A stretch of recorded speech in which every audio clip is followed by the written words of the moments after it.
Hello everyone. TF2, well specifically competitive TF2's history has always been a kind of uncertain and shaky one. Forever ago, back before esports was really, figured out and had a lot less money involved, TF2, specifically Sixes, still had tournaments alongside the likes of Counter-Strike, and we had sponsored teams and all of that. And we were very much, a actual established community and meta game before esports really became what it is today. Since then, obviously, that's no longer the case. But I want to talk about the current landscape of the game competitively compared to where it's been at before, and maybe make the case that competitive TF2 is not only in a good place overall, but maybe experiencing a bit of a renaissance. Because in the past, we've definitely seen interest in competitive TF2 be at definite highs, not only as far as like player count is concerned, but also as far as actual outside interest is concerned. With a big one being from the actual developers, Valve themselves, actually expressing some baseline interest in maybe supporting the scene, at least looking at what the options are in order for competitive TF2 to actually be on the map. Now, obviously, none of this ended up happening with the benefit of hindsight, and in fact, the promised competitive matchmaking wasn't Sixes at all, but some format that Valve invented that we now call no restriction Sixes.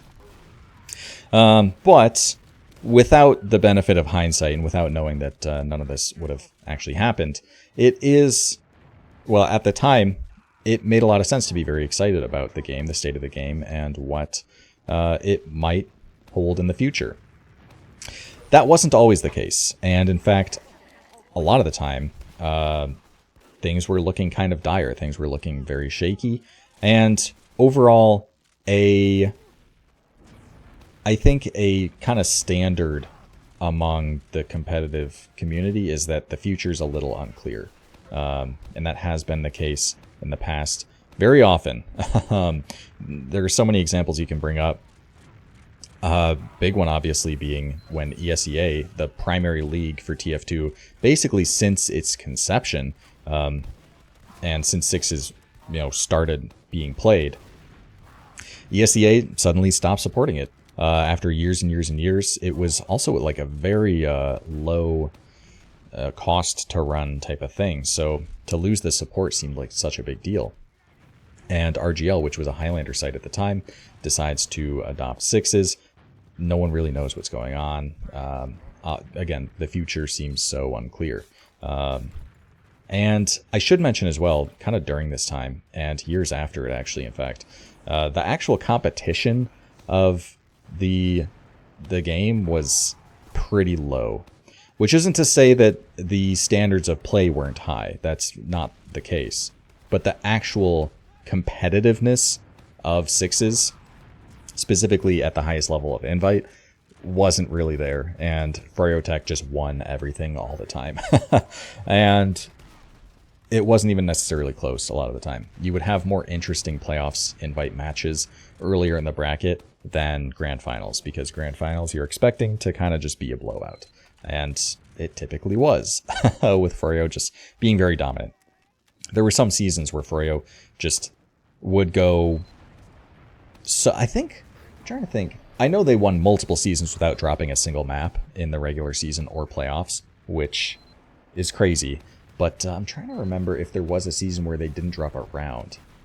I don't know if there was or not. But the fact that that's even plausible kind of demonstrates the level of dominance that Froyo has, or had rather.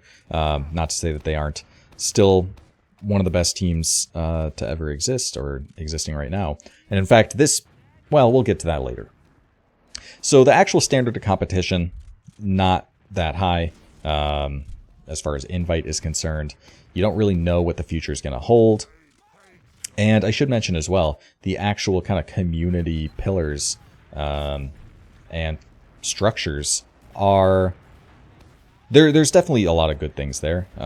You still have logs.tf, you still have things like serve me, and those are just so crucial to the health of the game. And honestly, like probably big reasons why Sixes still isn't dead. But nonetheless, as far as a new player experience is concerned, you're still very much just relying on newbie mixes. And interest is, I don't want to necessarily say waning, because interest has come and gone. Specifically with, something like COVID in the past few years, you saw interest really explode for competitive TF2, just because obviously people are inside a lot and they have a lot more free time, so they start playing video games more. Pretty simple there. But something that this pandemic brought in that was not so savory was the fact that in-person events kind of stopped happening, and that was kind of a big deal. I know plenty of people who actually get involved in the scene after going to in-person events, and honestly, even as a player, you might be playing the game regularly and consistently. It doesn't really dawn on you kind of the grassroots, what's the word I'm looking for? The grassroots nature of the scene until you go to in-person events and see that, oh yeah, these people whose aliases I recognize, like they're actually the ones making these things happen. It doesn't just kind of happen automatically, and they didn't have any special permission to do so either. It was mostly just like people decide to do things for the community, and with a lot of hard work, it ends up getting done.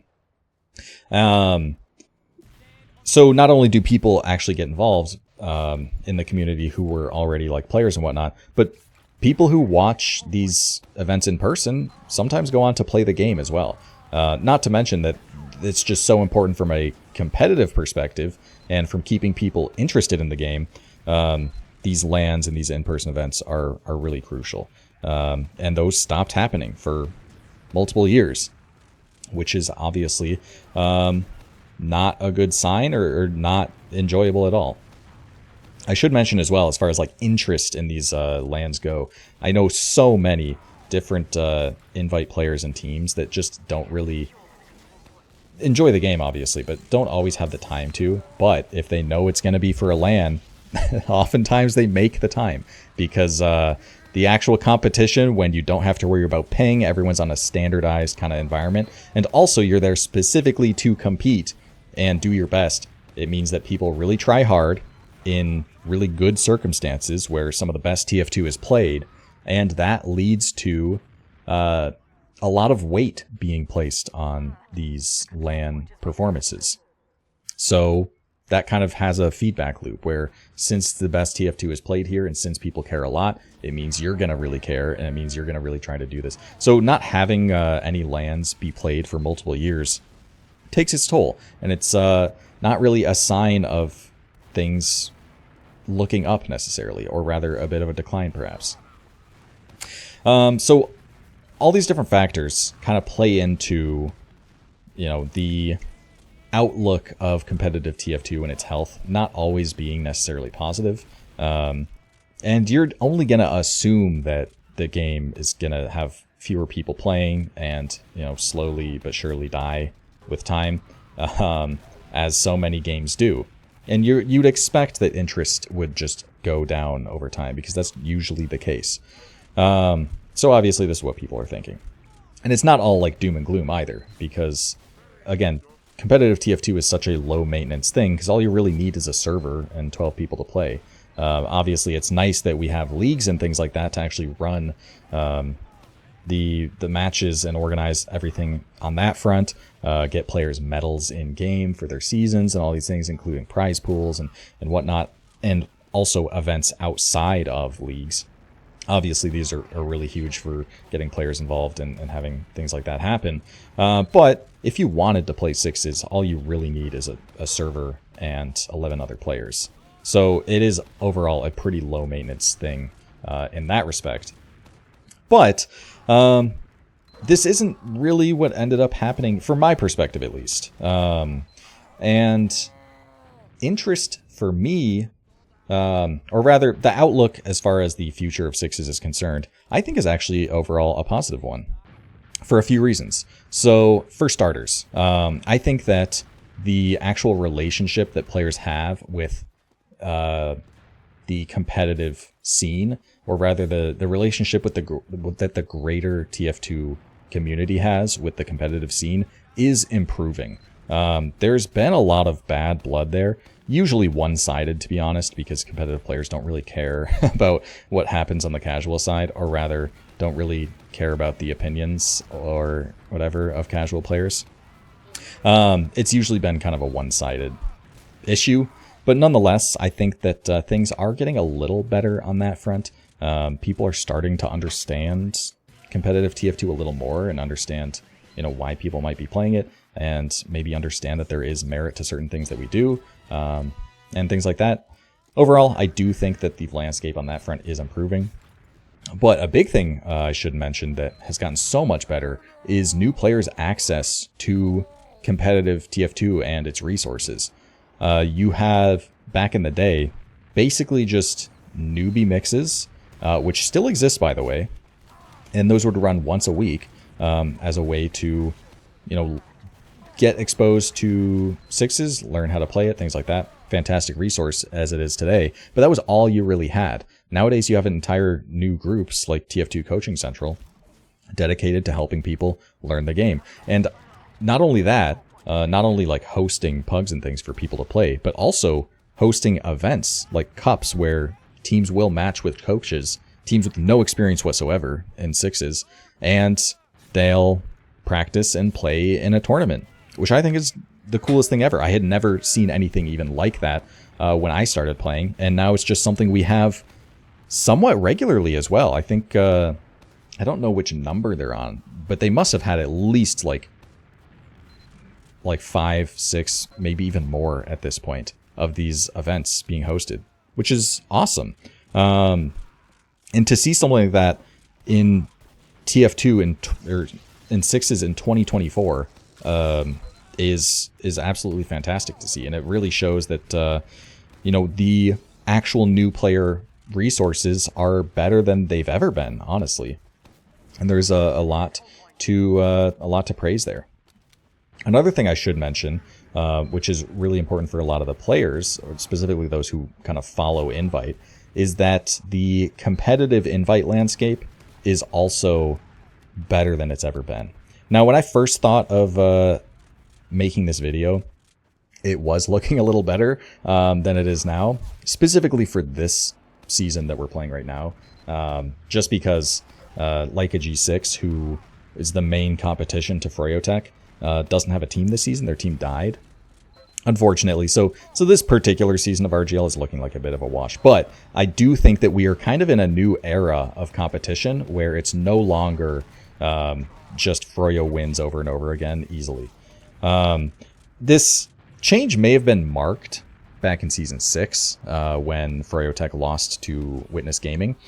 But a couple seasons passed since that, and Froyo were just right back on it, and it didn't look like Witness could kind of replicate that lightning in a bottle they captured that one season, which was a little disappointing, because everyone would... That still was my favorite Grand Finals to watch, obviously, because Froyo had been doing nothing but winning for multiple years, just tens of seasons in a row. And to see them get upset like that was fantastic and so exciting to watch. But once Froyo starts winning again, the next couple seasons, it's like, okay, we're back to the same old.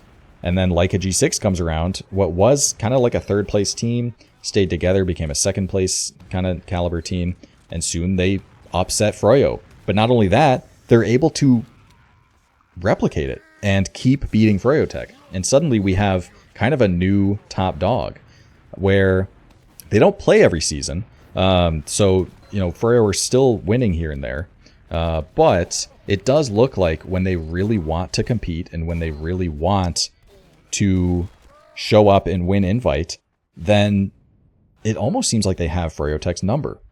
Now, that being said, these are still very close games. The most recent Grand Finals I watched at LAN, by the way, where G6 did beat Froyo, it was a close series and maybe the second most exciting Invite match I've watched. or invite grand finals outside of that crazy upset. But it does seem like the era of Froyo just being able to win against any competition is kind of over. And that's really exciting from a competitive perspective. Competitive in the sense of, actual competitiveness, not, sixes or competitive TF2. So there's a lot of things on that front as well that indicate that TF2 sixes specifically is in a better place than it was before. And as far as the competitiveness goes, I can't really speak to the really, really ancient history, but it does seem kind of better than ever right now. Another thing I should mention, as far as the actual stability of the scene goes, it does look like RGL is doing well, I think. And people obviously have issues with RGL. And I think any league that gets ran, people will have issues with, that they will certainly voice.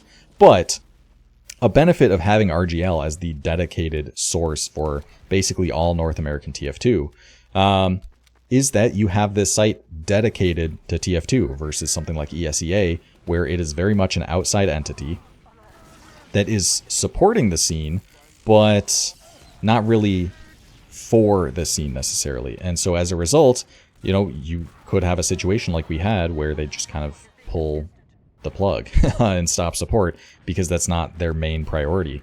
They're more focused on things like Counter-Strike at the time. I don't know what ESEA supports outside Counter-Strike nowadays. But no, RGL being very much owned by and ran by community members and being dedicated specifically to competitive TF2 means that the health of the scene is no longer dependent on, factors, no longer dependent on the same factors, and also, the goodwill or the support of an outside entity on top of that. Now it's just the health of the scene is about these grassroots metrics and whatnot, which is really important, and I think is going to help a lot as far as stability is concerned. So, well, the future obviously is always going to be uncertain. It does look like there's a little bit more stability to the scene now than there used to be. And RGL is, a decent enough, structure and institution for competitive TF2. And on top of that as well, I should mention that, there's always going to inherently be issues with kind of reliability and sustainability in TF2 because of one big thing, which is the fact that a lot of really important things that happen in the scene happen because it's grassroots, of course, happen because of community members. And sometimes these community members contribute a lot, like disproportionately much. So when you have, through whatever circumstances, people, can no longer upkeep with what they've been doing, then that is a big hit. One example I can think of recently is PREC, which in old videos I recommend to install as a demo recorder because it is fantastic at recording your demos in order to submit them to the league or be able to watch them back or whatnot, because it has a few interesting features. First of all, it names the demos, so you know what map they're on, you know the date, things like that, so it's quite easy to search through them. But also, it only starts recording when the match actually starts, versus if you use the in-game demo recording system that automatically records demos, then you're actually stuck with the pre-game, which in some case can be like 20 plus minutes that you just have to skip through. And they also auto-record casual matches for some reason. It's just a huge pain to deal with, right? And PREC was just so much easier, better quality of life, and generally preferred. But when the game got updated to 64-bit, PREC wasn't supported, and to this day still hasn't been updated or supported yet. And that's a big deal. Like it is really annoying to deal with demos now because PREC is no longer being supported.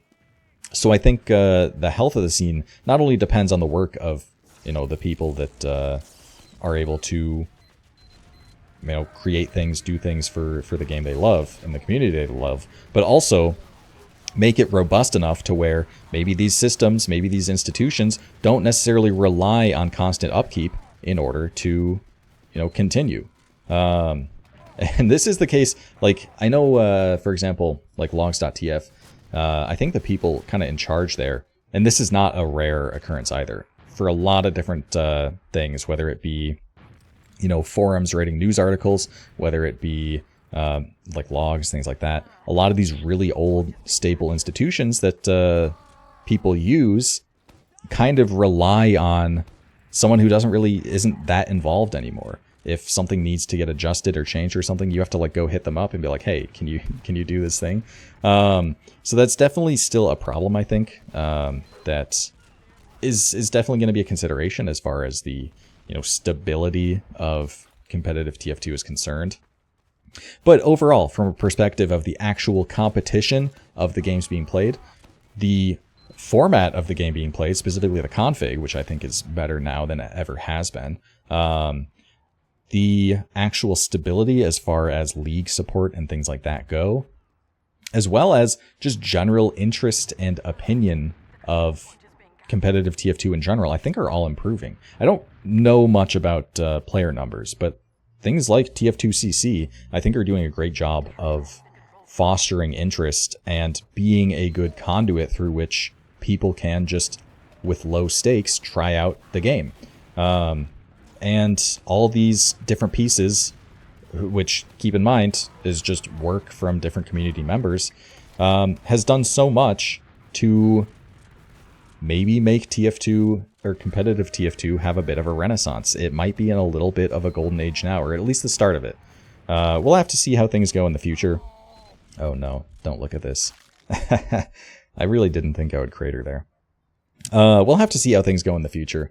But by and large, I think that it's very easy to have a positive outlook in the grand scheme of things. Now, for higher div players, it's very easy to have a negative outlook because the people that you kind of came up with and the people that you played with, you know, as you were getting good and whatnot, a lot of people have moved on, obviously. I think this is just a normal thing that happens, is that you know, people who play the game no longer play the game, and then people who didn't get into it. So you're going to have that, you know, cycle inherently happening. So it can feel kind of dour when, you know, a lot of the friends that you used to play with don't really play the game that much anymore.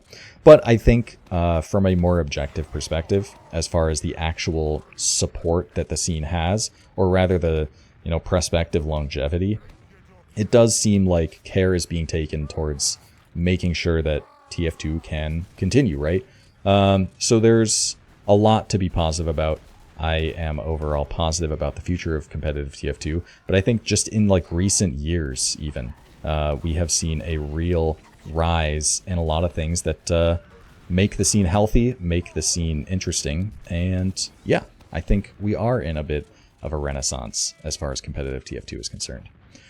But anyway, I hope you guys enjoyed. That probably wound up being a wonderful sleep aid. And yeah, I'll see you all next time.